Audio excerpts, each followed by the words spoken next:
Have you ever seen your own face on a funeral report? I did, and it gets worse. It started like any other night. I got home late, tossed my keys into the bowl by the door, kicked off my shoes, and collapsed onto the couch. The kind of exhausted that seeps into your bones. I didn't even bother with dinner. Just reached for the remote and clicked on the TV. The news was already halfway through.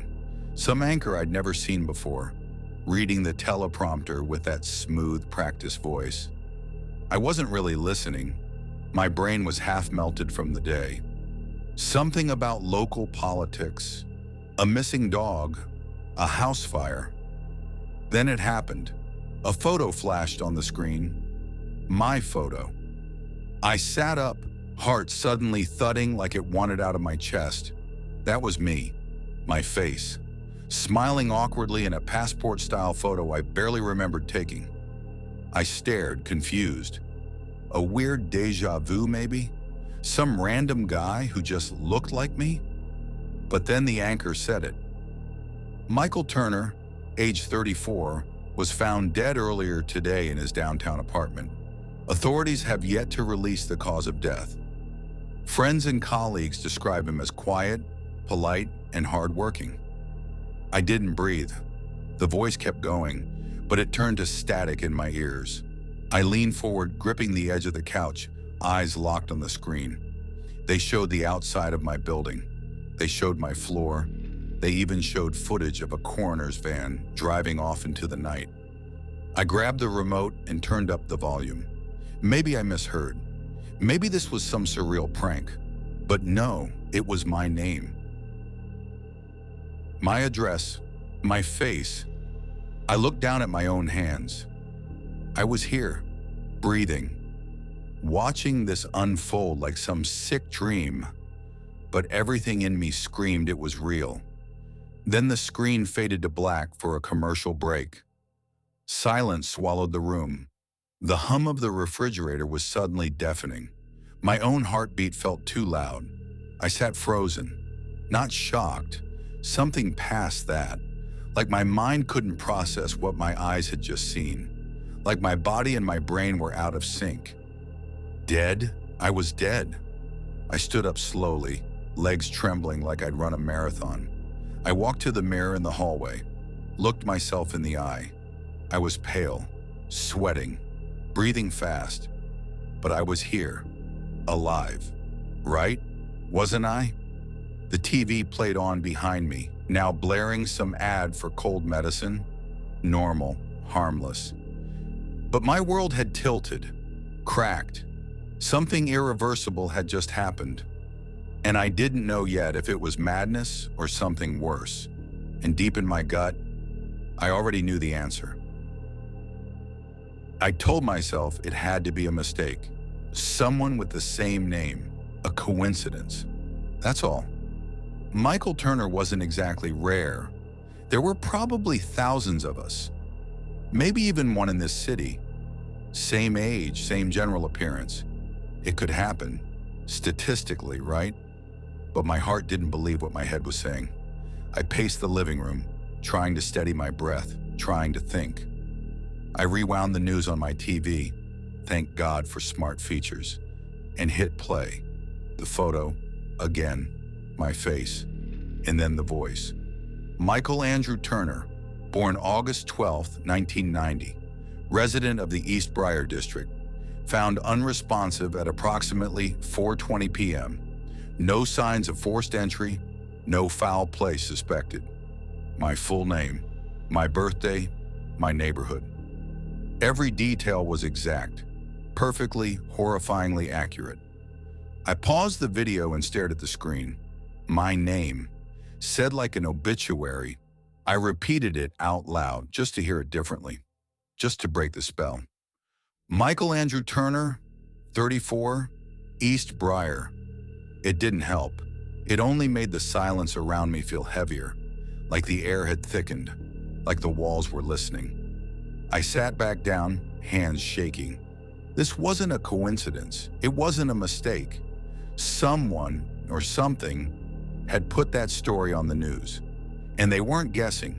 They knew me, down to the middle name I never even used. I wanted to call someone, tell them, ask if they saw it, prove to myself I wasn't losing it. But what would I say? Hey, did you see the news say I died today? Yeah, that wouldn't go over well. Still, I opened my phone and scrolled through messages. Nothing. No missed calls, no texts, nothing from work, nothing from friends, not even spam. Like the world hadn't noticed I was gone. Or maybe hadn't realized I was still here. I replayed the news one more time, slower. I listened to the tone in the anchor's voice, calm, detached, the way they talk about strangers, people already lost. And yet, they were talking about me. Me. My mind kept circling the same question over and over. If they say I'm dead, does that mean I will be? Was this a glitch, a warning, or something worse? I stood up again, heart pounding like a fist against the inside of my chest. I wasn't going to wait and find out. I had to do something, anything, before the news caught up with me for real. I don't know why I played the clip again. Some part of me hoped I'd misheard, that the words would rearrange themselves, that reality would bend back into place if I just stared hard enough. But they didn't. They stayed the same. Funeral services for Michael Andrew Turner are scheduled for tomorrow evening at 7 p.m. My stomach dropped. Tomorrow, at 7, exactly 24 hours from now. I checked the clock, 6:58 p.m. The time glared back at me like a warning siren. This wasn't a vague report. It wasn't some abstract death in the past tense. It was a schedule, a countdown. I laughed, but it wasn't real laughter. It came out cracked, breathless, panicked. A funeral, my funeral, set for tomorrow, announced like the weather forecast. What the hell was this? I stood up so fast the remote clattered to the floor. My hands went to my head, clawing through my hair. I could feel my pulse behind my eyes, sharp and urgent. What was I supposed to do? I tried pacing, tried sitting again, tried breathing deep. None of it helped. The thought looped, louder with every repetition. Tomorrow at 7 p.m., you're gone. I pulled out my phone and checked my calendar. Empty, of course. No one schedules their own funeral. I opened my contacts, stared at names, friends, co-workers, my sister, but my fingers hovered. I couldn't call anyone. What would I say? They'd think I was having a breakdown, or worse, that I was saying goodbye. And deep down, a part of me was starting to believe it. I grabbed my laptop, opened a browser, and searched my name. I didn't know what I expected to find. Obituaries, news articles, nothing came up. No mention of my death, not yet. No results about a funeral, just old social profiles. A LinkedIn account I hadn't updated in years. So why was it only on TV? Why was it just me? Seeing this, I stared back at the paused frame on the screen, my face frozen in time, like a tombstone photo. That smile, awkward, harmless, suddenly felt like a mockery. Was this a threat? A prophecy? Some glitch in the world that had decided to end with me? 24 hours. That's what they gave me. Like an appointment I never made. Like fate penciled me in and forgot to tell me until it was too late. The worst part? I believed it, not because it made sense, but because somehow it felt true. And that feeling, cold, deep, bone level, wouldn't let go. I don't know what made me go to the mirror again. Maybe I needed proof. Some final confirmation that I was still here. Flesh, blood, breath. Not a ghost waiting for the clock to run out. I walked into the hallway, slow, like I was approaching something dangerous. The light flickered once, just once, but it was enough to send a shiver crawling up my spine. And then, there it was, my reflection, standing exactly where I was supposed to be, but something was wrong. At first, I couldn't tell what. Everything looked normal. Same tired eyes, same rumpled clothes, same mess of hair. But the longer I stared, the more I felt it. Distance, like there was a thin wall of glass between me and whatever that was. Not just the mirror, something deeper, like the person looking back wasn't me anymore. I tilted my head slightly. The reflection followed. I raised my hand. It did too. But there was a delay, barely noticeable, a fraction of a second. But it was there. And then I saw the smile, small, subtle, a curl at the corner of the lips. I wasn't smiling. I stepped back, heart hammering. The reflection didn't.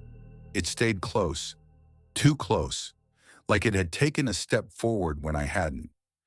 The air in the hallway dropped, freezing, heavy. My breath came out in a pale mist. I tried to speak, just a whisper, anything. "Who are you?" No sound, just my own dry lips moving, echoed a beat too late by the thing behind the glass. I don't know how long I stood there, frozen. Seconds? Minutes? My legs finally moved, dragging me backward until I was out of sight of the mirror. I leaned against the wall, clutching my chest, trying to slow down the chaos inside me. That wasn't just a trick of the light. That wasn't stress or fear or sleep deprivation. That was real. I could feel it in the marrow of my bones. Something was watching me from inside my own skin, from behind the silver glass. Something patient, something that already knew how this story ends, and it was smiling like it was waiting for tomorrow night. I needed to hear another voice, something human, something normal, something alive. So I called Darren. We'd been friends since college. The kind of friend who never asks questions when you call at 2 a.m. The kind of friend who picks up on the first ring. And he did. "Yo," he said, casual, distracted. "Mike, that you?" His voice was like a lifeline. I gripped the phone tighter, swallowing hard. Yeah, man, it's me. Listen, something weird just happened." I trailed off, suddenly unsure how to explain any of it. How do you tell someone you just saw your own funeral on the evening news? But I didn't have to, because he said in the quietest voice I've ever heard him use, "Wait, no. No way." He went silent for a second. Then, almost whispering, he said, "Man, I thought you were dead." The words hit like ice water. "What?" I got a call earlier," he stammered. "Someone from your office, I think, said you didn't show up. Then I checked your social and there was this post, your photo, like a tribute or something. I didn't believe it at first. I thought it was fake." My mouth went dry. "What post? Who called you?" "Darren, I'm not dead." I know, he said quickly. "I mean, clearly, right? You're calling me, but Jesus, man, you scared the hell out of me." He gave this nervous laugh like he was trying to pull the world back into place. "Wait, what tribute post? Where did you see it?" I don't know if it's still up," he said. "It was one of those anonymous accounts, tagged you. Said something like, 'Rest easy, brother.' I didn't even click. I didn't want it to be real." My skin prickled all over. So it wasn't just the news. People were already mourning me, posting about me, like I was gone. "Darren," I said slowly, "do I sound dead to you?" There was a pause, then softly, "No, but Mike, this whole thing, it doesn't feel right." "Yeah, no kidding. Just stay safe, all right? I don't know what this is, but I've got this feeling like someone's screwing with you, Or worse. He paused again. And in that pause, I heard it. Something heavy, something final. Listen, he said, if this is some twisted prank, it's not funny. But if it's not, you should be careful who you trust. And then the line cut. Just silence. No click. No goodbye. Like he'd vanished. I stood there with the dead phone in my hand, staring at the blank screen. Something about the way the call ended. It didn't feel like a signal drop. It felt like someone had pulled a plug from the wall of reality. I put the phone down slowly. That's when I noticed it. The quiet. Too quiet. Not peaceful quiet. Not the kind that wraps you in comfort. This was the kind of silence that buzzes under your skin, like the air's holding its breath. I turned in place, eyes sweeping the room. Nothing looked different, but it felt different. The hairs on my arms stood up. My back tightened like someone was standing right behind me. I turned fast. No one. But I couldn't shake it. That heavy pressure. Like eyes watching, following. I moved toward the hallway step by step. Every sound, the creak of the floor, the hum of the fridge, felt amplified. Too loud, too sharp. I checked the bedroom. Empty. Bathroom. Nothing. I reached the kitchen, heart pounding, and that's when I saw it. On the floor. Faint, almost invisible in the dim light. Footprints. Not shoe prints. Bare. Human. Wet. Trailing from the back door toward the center of the room. I stared at them.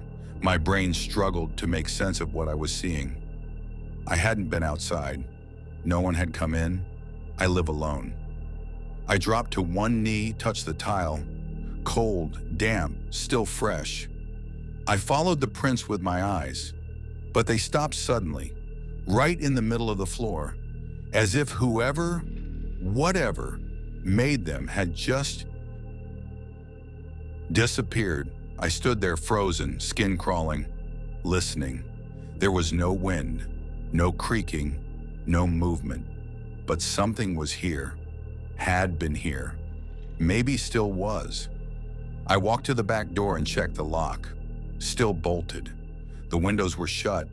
No signs of forced entry, no broken glass, no open screens. Just those prints, fading, already vanishing into the tile like they'd never been there at all. I backed out of the kitchen, slow and careful, like the room itself might reach out and grab me. My apartment, my safe place, suddenly felt like a cage. No longer mine, like I was a guest in someone else's home. No, not a guest, a target. I didn't know who was watching me, but I knew one thing for sure. I wasn't alone anymore. I had to get out. The apartment felt poisoned. Every wall breathed, every corner watched. I couldn't stay there, not another minute. So I left. Didn't even grab a jacket, just keys, wallet, phone. I stepped out into the night, into the sharp, breathless air, and started walking. Didn't know where I was going. Just away. The streets were mostly empty, too quiet for the city. Even the usual distant sirens felt muted, like the world had pressed pause and forgotten to unfreeze it. I kept my head down, hands in my pockets, trying to walk the fear out of me, but it stayed, buzzed beneath my skin like a trapped wire. Then I noticed it, my shadow. At first it was nothing, just a vague blur beneath the street lamps. But one block in, something felt off. The angle was wrong. I stopped. My shadow didn't. It kept walking. 2 steps, then froze. I blinked hard. No, no, no, no. I turned slightly to test it. The shadow stayed still. Then, slowly, it turned its head. My stomach lurched. I wasn't imagining this. The shape on the pavement, it was mine. Exactly. Down to the shoulders, the tilt of the head, the curve of the spine. But it wasn't me anymore. I took a step back. The shadow didn't move, didn't follow. I glanced to my left. Storefront window, clean glass, bright light inside. I stepped toward it, half hoping I was just seeing things, a trick of reflection. I looked and saw myself standing there, but different. My reflection, or whatever it was, wasn't moving in sync. He was staring back at me, smiling. Not a kind smile, not even a fake one. This was knowing, patient, like it was waiting for me to catch up to some awful truth. The mouth moved, but I heard no sound, just the shape of it, like it whispered something I couldn't hear. I turned away fast, heart hammering, bile rising in my throat. What the hell was happening to me? Was I cracking? Had I already crossed some invisible line? I looked down again. The shadow was gone, just pavement now, empty, normal. But I didn't believe it. I started walking again, faster this time. Didn't look at the ground, didn't look at the windows. I didn't want to see who or what might be walking next to me. It started to hit me all at once. Not a memory, not exactly. More like a string of moments I'd ignored until now. Little things, strange things, forgettable on their own. But together, they felt like cracks in the surface. 3 days ago, I was supposed to meet Julia for coffee. We'd planned it, texted the night before. I even set a reminder. But when I showed up, she wasn't there. I waited 20 minutes before calling. She picked up, confused. "What do you mean, where am I? We never made plans." I thought maybe I dreamed it. But I checked the messages. They were gone, like the conversation had never happened. Then there was yesterday. I passed my boss in the hallway at work, said good morning, made a dumb joke about the weather. He looked through me, not past me, through me, like he didn't see anyone there at all. No smile, no nod, nothing. I remember thinking he was just stressed, but now I'm not so sure. Even before the news report, things had felt thin, distant, like the world was happening just slightly out of sync with me. Conversations that didn't stick, people repeating themselves, strangers on the train staring a little too long with this strange softness in their eyes, like pity, like grief. God, had they already been mourning me? Did they already know something I didn't? Was I the last one to find out? I stopped walking and leaned against a cold brick wall, trying to hold on to something, anything that felt solid. I thought about the grocery clerk who asked, "How are you holding up?" before I even said hello. The barista who handed me my drink and whispered, "You okay, man?" Like I just buried someone. Except I hadn't. Not yet. Unless it was me they were talking about. A version of me they already said goodbye to. I closed my eyes, trying to remember the last time I felt real. Fully here, fully me.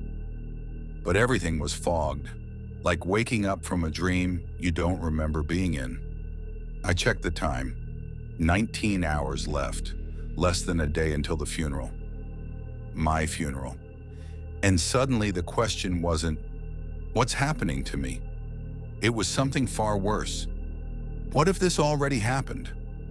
What if I'm just the echo left behind? I didn't plan to check online again, but the thought kept chewing at me, like a splinter in the brain. If someone had posted about me dying, there had to be more. I needed proof, something to fight back with, something that said, this isn't real. I sat on a bench near the river, opened my phone, and typed my name again. Michael Andrew Turner. This time I didn't stop at the first page. I dug deeper, and there it was, buried between real estate listings and local news links. A post, simple, plain, a black background, white text, no comments, no likes, just a quiet little tombstone on the screen. Funeral service for Michael Andrew Turner, Wednesday, 7 p.m., St. Elias Chapel, East Briar. And beneath that, my face. Not the photo from the news, a different one I didn't recognize. I was wearing a black suit standing in front of a casket, smiling. That same small, patient smile. The post wasn't shared by anyone I knew. No profile picture, no bio. Just a username that looked auto-generated. Letters and numbers mashed together. I clicked it. No other posts, no followers. One account, one post, one purpose. My funeral. I stared at it for a long time, hoping it would vanish. Hoping it was some elaborate troll, some AI glitch, some deep fake from a bored hacker with too much time. But I knew better. The location, St. Elias Chapel, was real. I passed it on my way to work almost every day. White stone, stained glass windows, always empty. I opened my Maps app. Searched the chapel. There it was, marked "Closed Now." But a red dot blinked on the corner of the building. Scheduled event, private memorial, July 30th, 7 to 1 p.m. Tomorrow, I zoomed in. The pin was placed with surgical precision, not just at the church, at the entrance, the front steps. They were already expecting me, already making room. My throat tightened. I could feel my pulse in my neck, fast and shallow. This wasn't just a vision anymore. It wasn't a hallucination or some weird psychological spiral. It was organized, documented, planned. Someone, something, was preparing to bury me. And the worst part? They weren't rushing. They were patient, calm, like they knew I'd show up on time, like they'd already seen it happen. When I got back to the apartment, the air felt heavier, like the walls had been holding their breath the whole time I was gone. And now they were exhaling all at once. I hesitated at the door, keys in hand, one foot on the welcome mat. I didn't want to go in, but I couldn't stand out there forever, so I stepped inside. Everything looked the same. Dim light, closed curtains, that soft hum of silence that had stopped feeling like home. Then I saw the envelope. It was sitting on the floor, half slid under the door. No postage, no return address. Just my name on the front. Michael A. Turner. I stared at it for a long time before picking it up. The handwriting, it was mine. Not just similar, exact. Same tilt, same pressure. The same way I crossed my T's too high and looped my A's like a figure 8. I opened it with shaking fingers. One piece of paper, thick, off-white, no watermark. 5 words written in that same familiar hand. Don't fight it, let go. Underneath a signature, my name, written exactly how I've signed it 1,000 times, on checks, forms, birthday cards. I read it again, and again. Don't fight it, let go, it's time. A chill crept up my spine, slow and deliberate. I read the words aloud and the room seemed to bend around them, like they were heavier than ink, like they were true. Who wrote this? Was it me? Will it be me?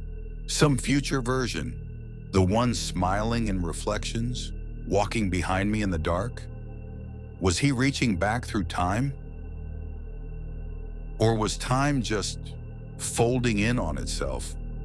I dropped the letter onto the table and backed away, suddenly terrified to touch anything. My legs carried me to the bathroom.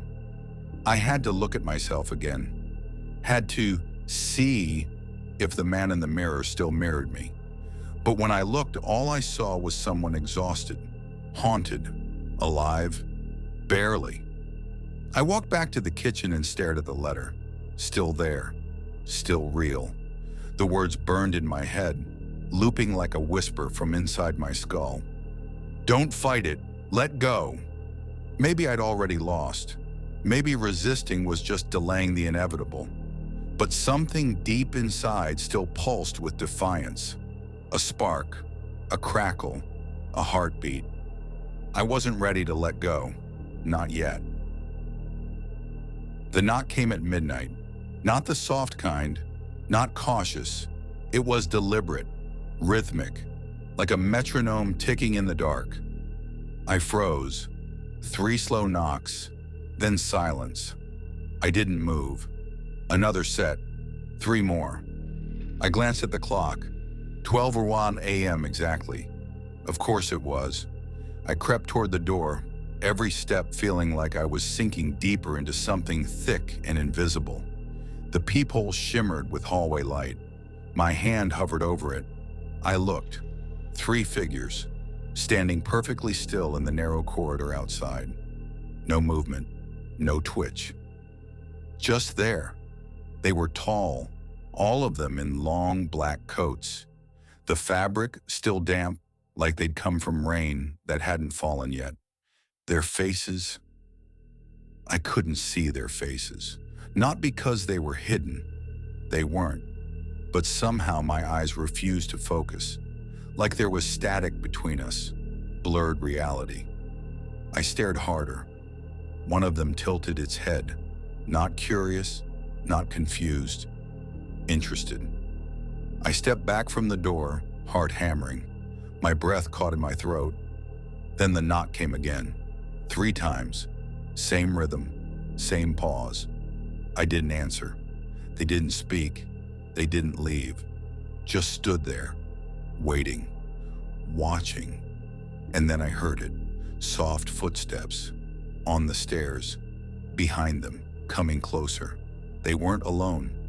I backed farther into the apartment. Every light felt dimmer, every shadow longer. I couldn't tell if I was losing my mind or finally seeing things clearly. Another knock, no urgency, just patience. Eternal patience. I looked out the window, the fire escape, gone. The ladder had been pulled up. I was boxed in. I grabbed my phone and turned on the camera, aimed it at the door, zoomed through the peephole. Nothing. The hallway was empty. I blinked, looked again. They were still there, just not on the screen, only visible to my eyes. That's when I understood. They weren't visiting. They were escorting, waiting to take me wherever I was already expected. I backed into the bedroom and locked the door behind me, as if a cheap deadbolt could hold back whatever they were. No more knocks, just silence now. But I could feel them, standing there, waiting for me to open the door, or for the clock to do it for me. The phone rang at 2:13 a.m. I hadn't slept, couldn't. I was curled up in the corner of my bed, blanket clutched around me like armor, staring at the door, still locked, still untouched. The ring cut through the silence like a blade. I grabbed the phone without thinking. No caller ID, just a blank screen. My thumb hovered over the decline button, but I answered. Hello? For a second there was nothing, just a low hum, like wind through a graveyard. Then the voice, familiar, soft. Michael? I forgot how to breathe. It was her, my mother. She'd been dead for 6 years. Cancer took her in the middle of winter. I was there. I held her hand. I watched the life slip from her like smoke. But now she was speaking to me. Mom, I whispered. A pause, then, you sound tired, sweetheart. My knees buckled. I sat down on the floor, shaking. This isn't real, I whispered. I know it's hard, she said, voice gentle. Too gentle. Too smooth. Like someone remembering what kindness sounded like, but not feeling it anymore. You've been holding on for so long. I closed my eyes. You're not real. You can't be. Another pause, then she said it. "You should be with us now." The words echoed inside my head like a bell struck underwater. "With you? It's time, baby." Her voice cracked just slightly on the last word, just enough to twist the knife. "You've done your part. You don't have to be afraid." I stood up, heart slamming against my ribs. "Who is this?" I snapped. "What kind of sick—" "You don't need to fight anymore," she interrupted, her voice firmer now, colder, like something turning off behind the words. "You know what's coming." I shook my head, though she couldn't see me. Or maybe she could. Maybe something could. "I'm not ready," I said. "You were never supposed to stay this long," she whispered. And then, softly, almost tenderly, "We miss you." Tears burned my eyes. The line went dead. No click, no dial tone.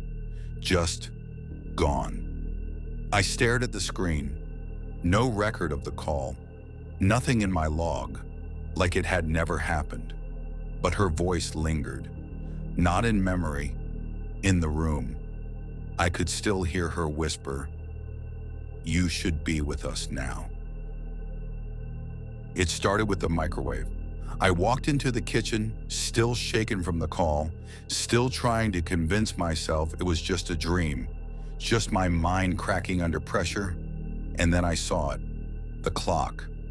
Not 2:47 a.m. like it should have been. Not 3:00, just one number.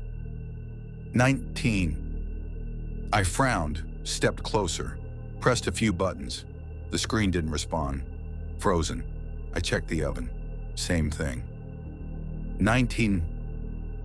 No blinking, no movement, no way to reset. Then the coffee maker, ancient, digital, barely functioning on good days. 19. I moved through the apartment like a man in a trance. Living room wall clock. 19. Bedroom alarm clock. 19. Even the thermostat was stuck on that number. No date, no seconds, just time. 7 o'clock, tomorrow, the exact hour of the funeral. I turned on my phone. The lock screen blinked to life. 19. I stared at it, waiting for the digits to change. They didn't. I refreshed, closed the app, reopened. Still the same. I opened the settings menu, time zone correct, automatic sync enabled, network stable. But the phone refused to move forward. Time had stopped, or maybe it hadn't. Maybe it was waiting.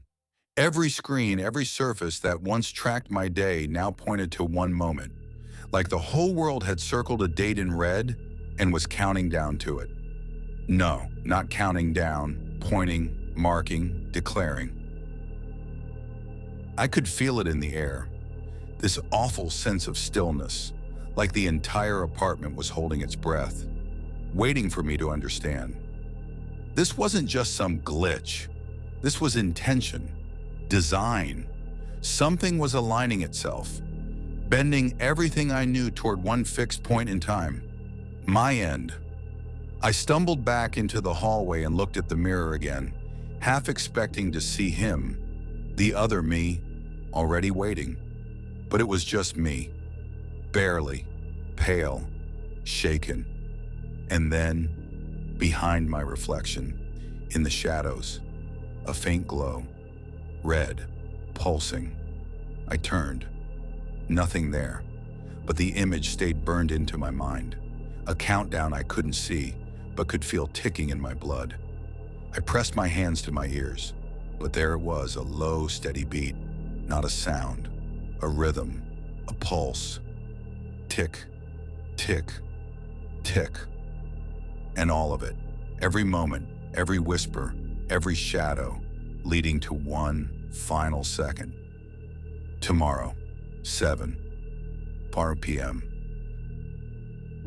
By morning, I'd had enough. I couldn't sit in that apartment anymore, watching the clocks mock me with that frozen hour. I needed help, answers, someone to look me in the eyes and tell me I wasn't unraveling. so I left. First stop, the police. I walked into the station with shaking hands, trying to sound calm. Told the officer at the desk that there had been a mistake, that I'd been reported dead, that someone was playing a twisted joke. He looked up slowly, his eyes flicked to my face, and something in him shifted, like he recognized me, not as a person, as a problem. "Michael Turner?" he asked, voice low. I nodded. He hesitated just a second, then forced a smile. One moment, he disappeared into the back. I waited 10 minutes, then 15. When he returned, he had someone with him. A woman. Detective, maybe. She didn't ask me questions. She just looked at me. And I saw it. Behind the mask of professionalism, recognition, and fear. "You should speak to someone," she said softly, almost like a whisper. "A counselor or a priest." I left. Didn't argue. Didn't press. I knew that look. That wasn't protocol. That was farewell. Next stop, a psychiatric clinic. I walked in, asked for an emergency session. They were kind, gentle, too gentle. The therapist nodded a lot, took notes, asked me about sleep, substance use, trauma. I told him everything. The news report, the letter, the shadows, the clocks, the voice on the phone. He didn't laugh. He didn't even blink. He just sighed, quiet, almost like mourning. "You're experiencing a disassociation event," he said, like reading from a script. "It's not uncommon, but sometimes when a person knows something deep down and the conscious mind refuses to accept it." He trailed off. I leaned forward. "You think I'm dead?" He didn't answer, but his silence was loud. Last stop, a church. Small, old, still smelled of wax and cold stone. I found the priest in the back, lighting candles. Told him I needed help, that something was following me, that I was running out of time. He didn't ask my name. He just looked at me with eyes that had seen too much and said, "If the door opens, don't step through it." I wanted to ask what he meant, but I couldn't, because deep down, I already knew. They all knew, and none of them could stop it.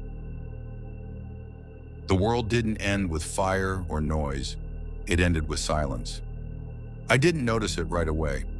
Not until I stepped outside again, searching for anything normal, anything real. The street was quiet, too quiet. No traffic, no horns. Just the whisper of wind through buildings that felt suddenly ancient. I walked 2 blocks. No people, no voices. I passed a coffee shop, usually packed by this hour. But the lights were on, the door open, and no one inside. No baristas, no customers. Just empty chairs and untouched cups, steam still curling from abandoned mugs. I called out. Once. No answer. I kept walking. Turned a corner. Saw a man on the sidewalk. Mid-40s, briefcase in hand, staring blankly ahead. I approached fast. Desperate. "Hey," I said, waving. "Hey, can you see me?" He didn't blink. Didn't flinch. Just kept staring through me, like I was made of smoke. I stood right in front of him, inches away.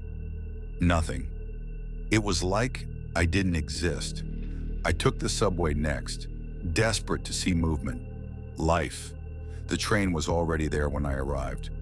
Doors open, lights flickering. I stepped inside. Empty. Every car, every row. Seats stained with lives that had vanished.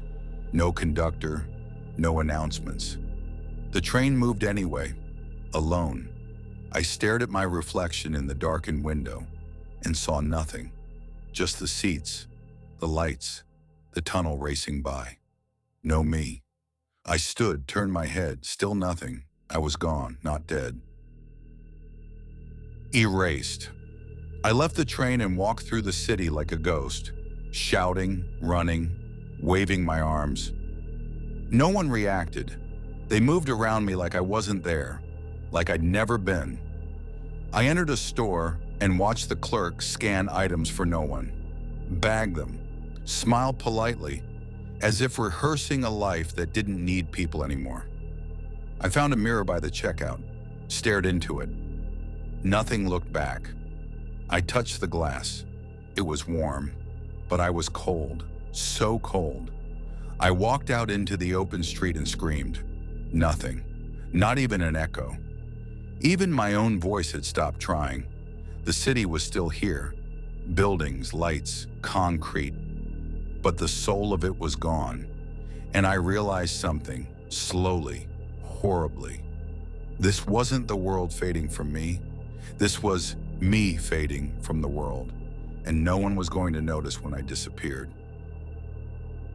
I was on my way back home.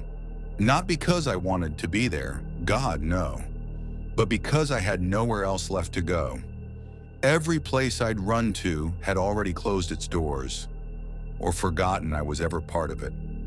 I walked through the empty streets like a shadow looking for a shape, and then I saw him. At first I thought it was just another stranger. Same jacket, same height, same messy hair. But then he turned, and my heart stopped. It was me, down to the smallest detail. The worn collar of my coat, the scuff on my left shoe, even the way I walk when my legs are tired and my mind's somewhere else. But it wasn't me, not completely, because the eyes, they were wrong, too dark, too still, like they didn't blink, like blinking was optional. I ducked behind a parked car, peeking over the hood, breath caught in my throat. He didn't see me, didn't need to. He kept walking, calm, deliberate steps, headed straight for my building. I followed from a distance, quiet as I could. His posture was perfect, too perfect, like someone trying to be human, trying to remember how it looked. He stopped at the front steps, looked up at my apartment window, then smiled, the same smile I'd seen in the mirror, in the news photo, in that twisted funeral post. He took out a key, my key, and walked inside.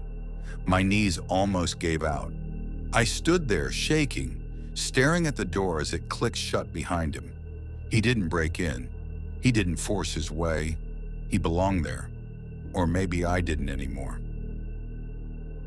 I paced the sidewalk, hands pulling at my hair, mind screaming. What was he? A replacement? A shadow? Had he already taken over? Was he waiting for me to step aside? Or had I already done it?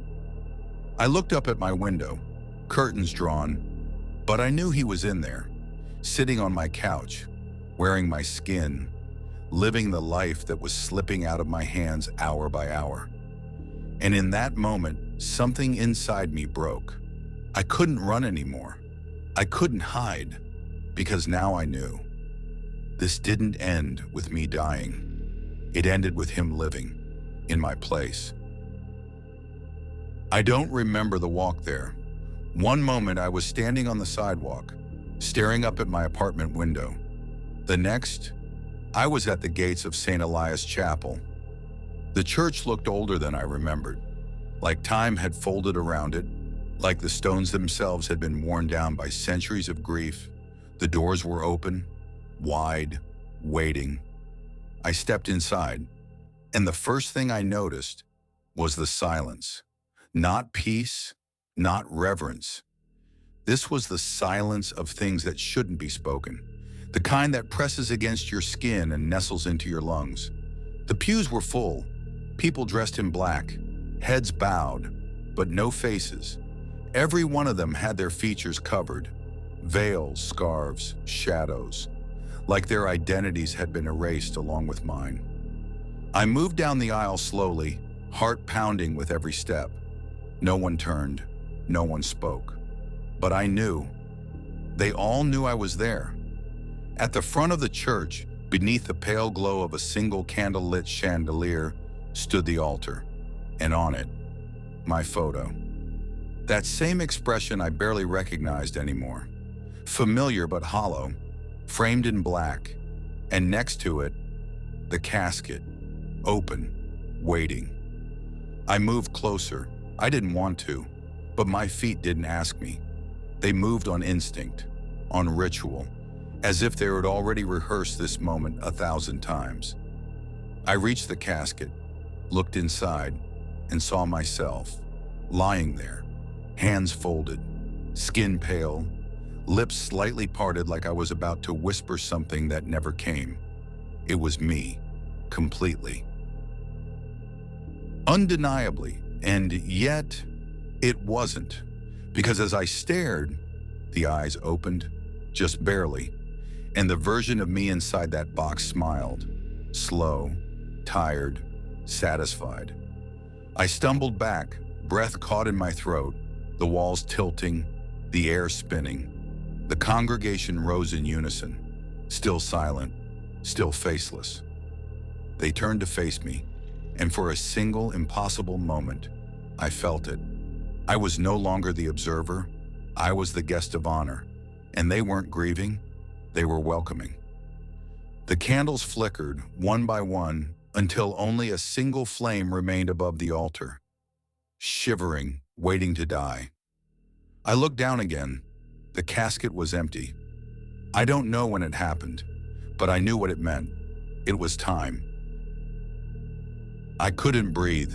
Not like before, not from panic or fear. This was different, like my lungs had forgotten how to fill, like the air around me was no longer meant for me. I stood near the casket, or what was left of me did, and stared at the empty space where my body had just been. But something else was moving now. Someone else. The other me. He stepped forward from the shadows of the chapel, calm, deliberate, dressed just like I was that morning. Before any of this started, before the world bent inward, he didn't look at me. Not once. He didn't need to. He knew I was there. He walked slowly to the coffin, climbed in, laid down, hands folded neatly over his chest, a perfect mirror of the image I'd just seen. And then he smiled, that same familiar, haunting curve of the lips, content, at peace, like he had finally found where he belonged. I tried to move, to scream, to do anything, but my body didn't listen. My arms were fading, blurring at the edges like smoke. I looked down. My legs were barely there, like glass, like mist. I was vanishing, not dying, unraveling, piece by piece. The chapel around me slowed. Time stretched. Candlelight thickened into stillness. The air felt like honey, heavy, sweet, final. I wanted to cry, but even that was gone now. No tears, no voice, just a presence, dissolving. I looked at the pews. The faceless figures nodded, not with grief, with approval, as if I'd finally fulfilled something, as if this was never a tragedy. It was a ritual, a return. I tried to hold on to something, a memory, a name, a face, but everything slipped. Even my thoughts began to echo, like they didn't belong to me anymore. My last breath, if you could call it that, didn't hurt. It wasn't even a sound. It was a release, like letting go of a weight I didn't know I was carrying. And just before the world blinked out, I saw it, my reflection again. Not in a mirror, but in the polished surface of the casket. The other me, now resting, still smiling, and the image hovering above, nothing, just fading light and silence. The kind that doesn't wait, the kind that takes and keeps. There was no more pain, no confusion, no weight pressing on my chest, no voice screaming in my head, just stillness, like I had been holding my breath for days and finally let it out. I didn't know where I was anymore. The church was gone. The casket, the pews, the silent mourners. All of it had dissolved into a soft, endless dark.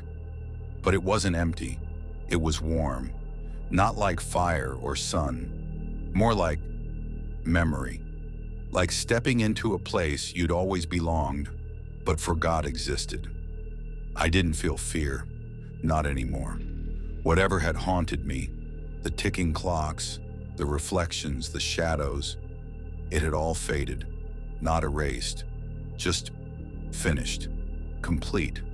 And somewhere deep in that quiet, I heard it. A voice. Not loud, not sharp. A whisper inside my chest. You understand now. It wasn't asking. It was acknowledging. And it was right. I did understand. I wasn't being hunted. I wasn't being punished. I was being called. This had never been about death. It had been about return. About becoming what I had always been, underneath the noise and the flesh, and the days I thought belonged to me. There was no grief here, no loss, only release, only peace. I felt something move inside the dark, a pulse like breath, and then a light, small, far away, like a star behind a veil. I reached toward it, not desperate, not afraid, just ready. My hand didn't shake. It moved like it had done this before, like this wasn't the first time. I stepped forward, one foot, then another. The darkness parted for me, not violently, gently, lovingly. I heard the voice again, softer this time. It's time to come home. I nodded, even though no one could see me. I wasn't clinging anymore. Not to the name, not to the past, not to the weight of my own skin. I had been Michael Turner. I had been a man. I had been afraid. And now I was none of those things. I was something else, something vast, something real. I reached the edge of the light, paused, took one last breath. Not because I needed it, but because it felt right. Then I stepped in, and the dark closed gently behind me. It began the way it always does. The evening news, soft music, a familiar voice, smooth and steady. Good evening, our top story tonight. A photo fades onto the screen. A new face, young, ordinary, someone you might pass on the street and never look twice, but not anymore, because now he's dead. Elliot Rayner, age 29, was found unresponsive in his downtown apartment this afternoon. No signs of forced entry, no foul play suspected. The anchor doesn't blink. She says the words like they belong to her, like she's said them before, because she has, 100 times, 1,000. Always a different name, always the same story, a quiet life, a sudden silence, a time, a place, a photo. The camera cuts to a long shot, the chapel doors already open, already waiting. Funeral services are scheduled for tomorrow evening, 7:00 p.m. Same hour, same ritual, same ending. You've heard it before, haven't you? You just didn't realize it. The screen flickers for a moment, glitches. Just for a second. You might not even notice, but if you watch closely, you'll see it.